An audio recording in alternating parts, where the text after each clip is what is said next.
সময় লেগে যাবে। আপনারা জানেন আগামী 8ই ফেব্রুয়ারি আমাদের জাতীয় নির্বাচন। এই নির্বাচন সংক্রান্ত ব্যাপারে কিন্তু মত বিনিময় চলছে।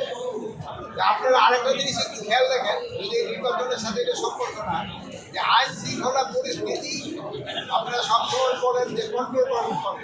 দেখেন আপনারা এখানে কয়জন সাংবাদিক, এই কয়জনের কথাটা বন্ধ করতেই কিন্তু অনেক সময় লেগে যায়। দেশের পুরো আইন শৃঙ্খলা 18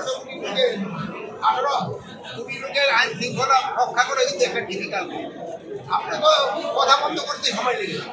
এখানে আমি তাদের সাথে মত বিনিময় সবাই আমি যেটা দেখলাম, তাদের প্রিপারেশন বেশ ভালো এবং তাদের যে প্রিপারেশন, এই প্রিপারেশন মতো কাজ আগিয়ে গেলে আমাদের নির্বাচনটা হবে খুবই সুষ্ঠু, উৎসবমুখর এবং একেবারে ফেয়ার। এখানে কোনো ধরনের কোনো অসুবিধা হবে না। এই ব্যাপারে সবার সাথে সবাই একটা সহযোগিতা রয়েছে, ঠিক আছে? আপনাদেরকে আরো কোনো প্রশ্ন দেখাই আমরা যখন নির্বাচন কমিশনের ওয়েবসাইটে আবেদন করেছিলাম আমাদের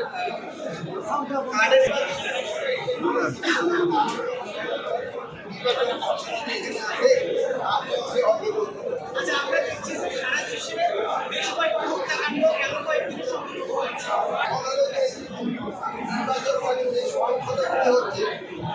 এটা হচ্ছে অনেক সময়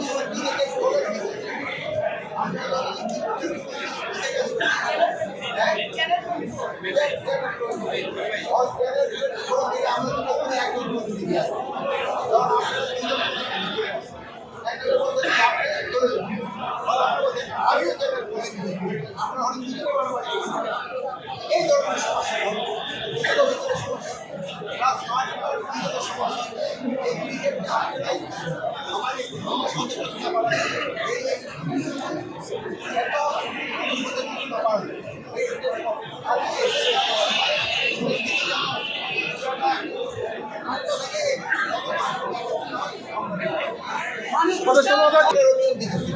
আপনারা কিন্তু এত কথা বলতে পারতেন না।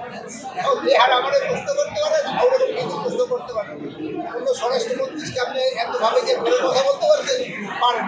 এই সময় এখন এই সরকার তো আপনাদের বলছেন আপনার স্বাধীন, আপনারা করতে পারেন। এই দিকের ভিতরে যেইগুলি মিথ্যা সংবাদ, এগুলি কিন্তু আপনারাই বন্ধ করে দিতে পারেন। আমরাও চেষ্টা করি বন্ধ করে দেওয়ার জন্য।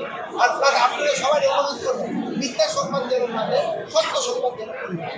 আমরা তো যে আপনাদের মুক্ত, সবাই যেন তার মত প্রকাশ করতে পারে।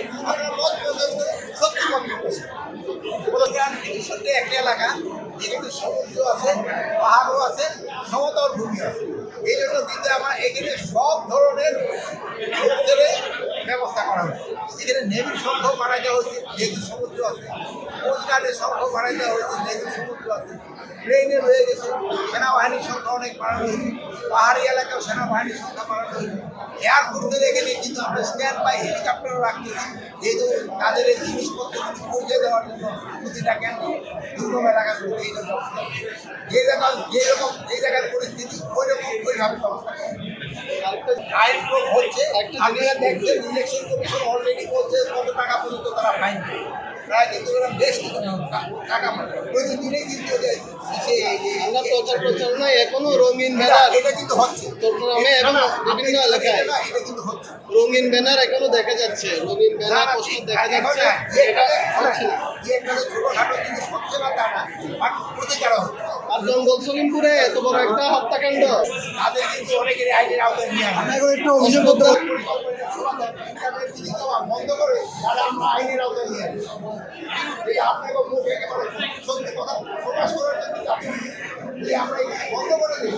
আপনাকে বলে যে এই কিন্তু যেন অনুরোধ থাকবে যেন কেউ গুজব না থাকে, মিথ্যা কথা আমরা তো সবাই তো বাংলাদেশি, আমরা তো বাংলাদেশে আমরা দেশে আমরা সবাই সত্যি কথা এবং সত্যিটা প্রকাশ করি এবং সবাই সত্যিটা জানি। এই 18 কোটি লোকের আইন শৃঙ্খলা রক্ষা করে কিন্তু একটা ডিফিকাল্ট। আপনি তো কথা বন্ধ করতে সময় নেই। এখানে আমি তাদের সাথে মত বিনিময় সবাই যেটা দেখলাম, তাদের প্রিপারেশন বেশ ভালো এবং তাদের যে প্রিপারেশন, এই প্রিপারেশন মতো কাজ আগিয়ে গেলে আমাদের নির্বাচনটা হবে খুবই সুষ্ঠু, উৎসবমুখর এবং একেবারে ফেয়ার। এখানে কোনো কোনো ধরনের কোনো অসুবিধা হবে না। এই ব্যাপারে সবার সাথে সবার একটা সহযোগিতা নেই, ঠিক আছে? এমনকি আপনাদের কার্যক্রম মাননীয় প্রতিষ্ঠানের সরকার আমরা যখন নির্বাচন কমিশনের ওয়েবসাইটে আবেদন করেছিলাম আমাদের তাদের একটি অনলাইনে আবেদন করতে হয়েছে, কিন্তু সেই পরে আমরা দেখছি আমাদের বলা হচ্ছে ফিজিক্যালি করতে হবে, কিন্তু আমাদের যে কমিশন পাশ হয়ে গেছে আমাদের যে বিষয় এই বিষয়ে আপনি কি বলতে নির্বাচন কমিশনে যে এখানে আছে